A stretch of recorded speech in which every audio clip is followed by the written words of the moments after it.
물리로 어떤 걸 알아낼 수 있을까요? 이 시간을 통해 물리의 처음과 끝을 이야기해 보려고 합니다. 물리가 알아낼 수 있는 영역, 어디까지 도달했는지 지금부터 이야기해 드리겠습니다.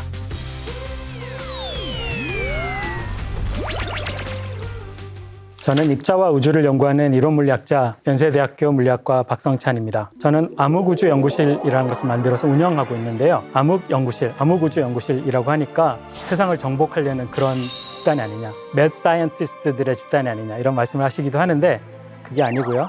저는 물리학을 통해서 근원에 대한 질문에 답하기 위해 노력하고 있습니다. 근원이 무엇이냐 생각을 좀 해보면 저는 이런 상상을 해봐요. 과연 우리는 어디서 왔고 우주는 어떻게 만들어졌고 내가 살고 있는 세상은 과연 무엇이냐. 제가 근원에 대해서 대답하기 위해서 여러 대상을 다루는데요. 일단 소립자 혹은 기본입자라고 부르는 것들이 있습니다. 이것은 존재하는 가장 작은 것들이고요. 현대물리학에서 말하면 양자라고 말하는 그런 것들입니다.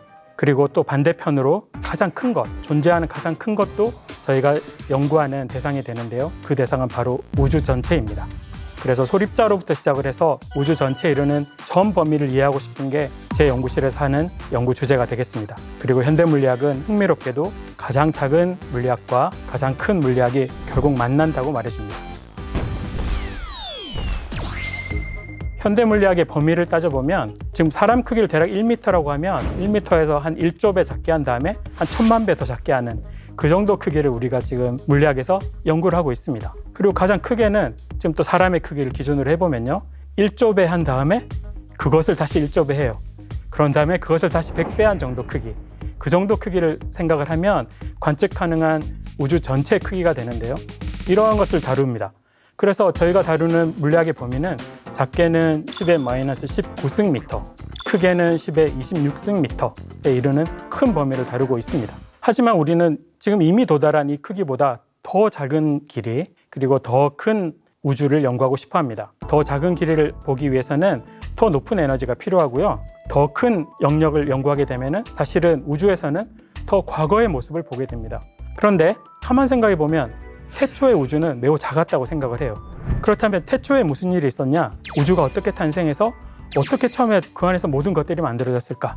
그것을 생각하려면 결국은 가장 짧은 길이의 물리학을 이해를 해야 합니다. 자, 그렇다면 과연 얼마나 짧은 길이를 볼 수 있을까? 이 질문에 대해서 물리학자들은 다른 의미를 부여하는데요. 눈으로 본다. 무엇을 본다라고 하는 얘기는 가시광선 영역에 있는 빛을 통해서 어떤 물체를 관찰한다라는 의미예요. 가시광선은 대략 그 파장의 길이가 수백 나노미터 정도 됩니다. 나노미터는 대략 원자 크기라고 생각하시면 되는데 원자 크기의 한 100배, 수백 배 정도 되는 영역을 우리 눈으로 볼 수가 있습니다. 하지만 물리학자들이 본다고 하면은 비단 이 가시광선 영역의 빛뿐만 아니라 모든 가능한 상호작용을 통해서 보는 것을 이야기합니다. 즉, 이 모든 가능한 상호작용을 본다는 것은 빛 그리고 소립자, 심지어는 중력 자체를 이용을 해서 모든 것을 보고 싶어 합니다. 그래서 다양한 실험 장치가 필요하고요. 또 그것을 이해하고 설명하기 위한 이론 물리학적인 수단이 필요합니다. 이 모든 것을 사용을 해서 어떤 현상을 이해하는 것, 이런 것을 우리가 본다라고 표현합니다. 자, 이분은 부분과 전체라는 책으로 좀 알려져 있는 베르너 하이젠베르크라는 물리학자입니다. 이분은 어떤 얘기를 했느냐? 물리학자들에게 본다라는 것에 본질적인 한계가 있다는 것을 가르쳐 주었습니다. 그 원리를 우리는 불확정성의 원리라고 부릅니다. 우리가 본다는 것을 한 번 더 생각을 해볼게요. 볼 수 있는 최소의 길이가 있고 물리학자들이 혹은 우리가 사용할 수 있는 최대 에너지가 있다고 해봐요. 불확정성 원리가 말해주는 것은 바로 이 두 양이 서로 반비례 관계에 있다는 것입니다. 볼 수 있는 길이, 최소 길이는 최대 에너지가 커져야 더 작은 길을 볼 수 있겠죠. 자, 인류의 역사를 쭉 돌이켜보면 여러 잣대로 볼 수 있을 거예요. 저는 20세기 이후의 물리학의 발전을 불확정성의 원리에 비추어서 한번 이해해 보려고 합니다. 이것은 우리가 볼 수 있는 길이의 최소가 어떻게 점점 더 작아진 영역으로 넓어지느냐라는 것을 설명해 줍니다. 20세기가 시작하는 무렵, 1900년이 시작하는 그 무렵에 인류는 1전자볼트 정도의 에너지를 잘 다룰 수 있게 됐습니다. 전자볼트라고 하는 것은 전자가 1볼트, 우리가 그 배터리를 이용하면 1볼트의 전위를 만들 수가 있는데 거기를 지나갈 때 얻게 되는 에너지의 크기를 전자볼트라고 부르거든요. 그 정도 에너지를 다룰 수 있게 되면 볼 수 있는 길이는 대략 10의 마이너스 10승, 보통 우리가 나노미터 단위로 하면 나노미터보다 살짝 작은 한 10배 작은 정도 길이인데요. 이 정도 길이를 볼 수가 있게 됩니다. 이 정도 길이를 보게 되면서 인류는 드디어 원자라는 것을 보게 됐습니다. 1900년 시작이 될 때쯤 되면 모든 물리학자들은 원자의 세계를 탐구하기 시작을 했습니다. 그런데 이 길이는 그냥 주어진 길이냐? 그렇지가 않습니다. 지금 현대 물리학적인 관점에서 생각을 해보면 이 길이는 실제로는 전자기 상호작용의 세기, 그리고 전자의 질량 등을 알고 있으면 딱 결정이 되는 그런 길이에요. 그 길이에서 정확히 원자가 나타났고 그 현상을 우리가 관측하게 된 것이죠. 세월이 흘렀습니다. 세월이 흘러서 우리가 사용할 수 있는 에너지는 1기가 일렉트론 볼트 근처까지 확장이 됐습니다. 기가 일렉트론 볼트라고 하면 대략 10억 일렉트론 볼트, 전자 볼트 정도 되니까 아까 1900년 즈음에 사용했던 에너지보다 한 10억 배가 커진 거죠. 이렇게 커진 에너지를 가지고 볼 수 있는 영역을 생각을 해보면 훨씬 작은 세계, 핵물리학의 세계에 도달하게 됩니다. 1970년 즈음에서는 물리학자들이 핵의 세계를 보게 됩니다. 그래서 핵이 어떻게 생겼고 핵 내부에는 어떤 것들이 어떻게 움직이고 있나 이런 것들을 연구하기 시작했어요. 그런데 이 길이 또한 사실은 현대 물리학의 관점에서 생각을 해보면 소위 강한 핵력이라는 게 있는데 강한 핵력을 잘 살펴보면 이 길이가 결정이 됩니다. Dimensional Transmutation이라는 개념인데 그런 개념을 이용을 해서 실제로는 강한 핵력의 상호작용을 잘 살펴보면 그 안에서 이 길이가 딱 튀어나옵니다. 이 정도 크기에서 핵이라는 것들이 만들어진다. 그리고 실제로 1970년 즈음에 우리가 실제 실험을 통해서 핵을 관찰하고 그 핵물리학의 세계를 보는 데 성공한 거죠. 세월이 흘러서 드디어 이제 지금에 이르렀습니다. 지금 현재 인류가 도달한 가장 짧은 길이는 10의 -19승미터. 이 길이에 도달하기 위해서 우리가 사용하게 되는 에너지는 어느 정도냐면 1테라 일렉트론 볼트. 테라는 1조를 뜻합니다. 그래서 전자볼트의 1조 배가 되는 이 높은 에너지를 사용하게 되면서 이 작은 거리를 보게 된 거죠. 이 작은 거리에 도달하게 된 것은 소위 LHC라고 부르는 실험을 통해서인데요. LHC는 거대 하드론 충돌 장치의 준말입니다. 이 장치에 대해서는 제가 좀 이따 설명을 드릴게요. 자, 이 길이를 다시 한번 더 생각을 해볼게요. 원자의 크기, 그다음에 핵의 크기는 우리가 알고 있는 전자기 상호작용, 그리고 강한 핵 상호작용 등을 통해서 이해할 수 있다고 했는데 과연 이 길이는 어떻게 우리가 이해하게 될까? 이 길이에 대해서 처음 얘기한 분은 엔리코 페르미라는 물리학자입니다. 대략 1930년대에 이분은 핵이 한 종류의 핵이 아니라 다른 종류의 핵으로 변환되는 그런 과정들을 관찰을 했습니다. 그리고 이 관찰을 하는 과정에서 무엇을 알게 되냐면 방사성 현상이 막 발생하고 있고 그 현상을 설명해주는 또 다른 종류의 우리가 알지 못했던 새로운 힘이 있다. 그런 생각을 하셨습니다. 그래서 그 힘이 미치는 거리를 대략 이 정도 거리로 생각해 냈어요. 10의 -19승미터. 그리고 이 길이는 그 후에 1960년대 중후반이 되면은 스티븐 와인버그를 포함한 여러 물리학자들이 전자기력하고 약한 핵력이라고 부르는 두 가지 자연계의 기본적인 힘들이 분화되는 길이라는 것을 알아냈습니다. 그리고 이 길이는 바로 힉스의 양자장, 힉스의 퀀텀 필드라고 부르는 것이 요동을 쳐서 힉스 입자를 만들어내는 길이이기도 합니다. 그리고 이 현상을 실제로 2012년에 LHC의 두 실험, CMS 실험과 아틀라스 실험에서 검출하는 데 성공을 했습니다. 자, 이것을 통해서 물리학자들은 표준 모형이 완성되었다라는 말을 했습니다. 표준 모형은 모든 물질을 이루는 기본이 되는 것이 양자장이라고 생각하는데요. 이 양자장이 만들어내는 기본 입자들과 그것들 사이의 상호작용을 설명해주는 아주 멋진 이론입니다. 매우 아름다운 이론입니다.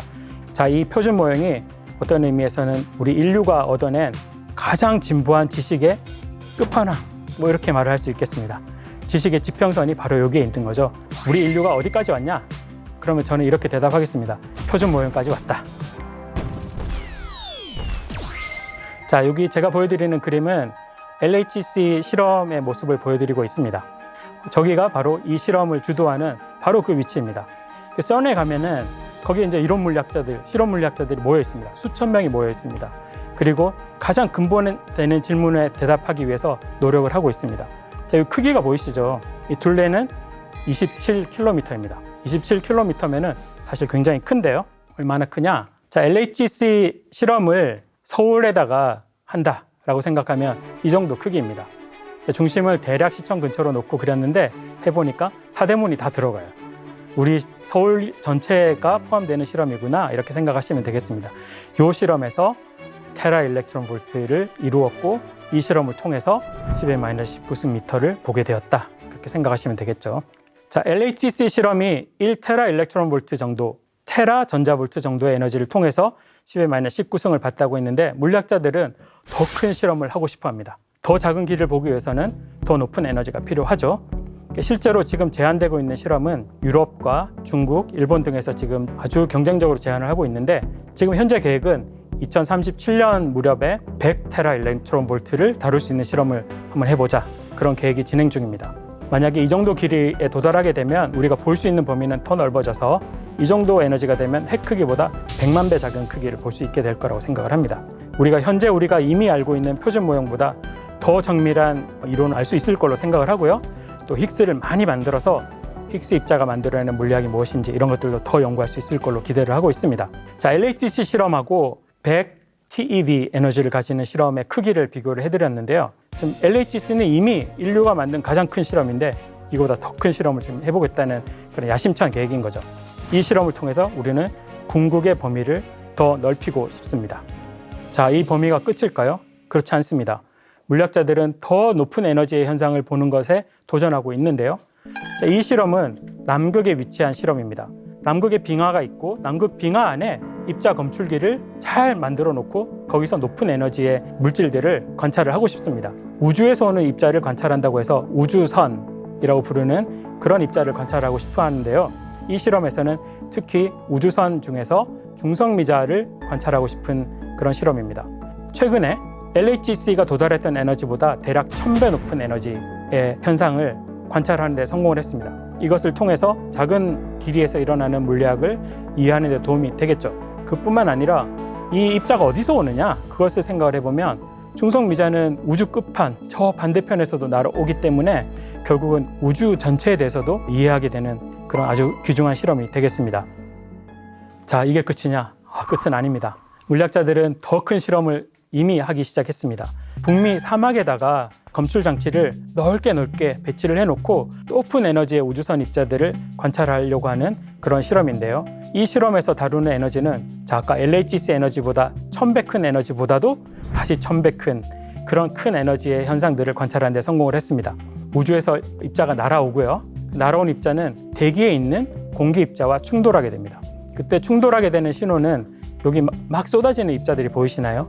이것을 물리학자들은 샤워라고 부릅니다. 우리가 샤워할 때 물줄기가 막 쏟아지죠. 그거와 비슷하게 큰 에너지를 가지는 우주선 입자들이 날아와서 대기에 있는 입자를 때린 다음 샤워를 만들어냅니다. 이 샤워를 검출을 하면 결국 근원이 되는 우주선 입자의 에너지를 볼 수 있게 되는데 그 에너지가 지금 관측된 바에 따르면 10⁻18승 전자볼트 정도 되니까 LHC 에너지보다 훨씬 높죠. 또 이 현상도 자주 일어나면 우리가 짧은 길이를 보는 데 많은 도움이 되겠으나 그 정도는 아니고요. 다만 우리는 높은 에너지 입자들이 이렇게 쏟아지는구나 이런 걸 통해서 우주에 대해서 연구하기 시작을 했습니다. 우리의 여정은 원자로부터 시작을 해서 힉스가 나왔던 그 길이, 또 이 길이를 더 크게 해서 100TeV에 도전을 하고 더 궁극적인 길이에 도전하고 있습니다. 사람들이 이런 얘기도 합니다. 만약에 우리가 입자 가속기를 LHC 실험을 크기를 우리 태양계 크기로 만들면 어디까지 갈 수 있을까? 이런 생각을 해봅니다.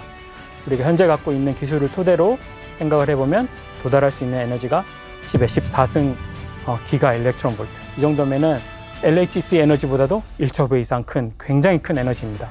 이 큰 에너지에 도달을 해서 우주 크기의 가속기를 짓고 여기서는 더 궁극적인 물리학을 설명할 수 있게 되지 않을까. 궁극적인 현상을 우리가 관찰할 수 있게 되지 않을까. 그런 기대를 갖고 있습니다. 그래서 물리학자들이 이런 얘기도 합니다. 대통일 이론이 있지 않을까.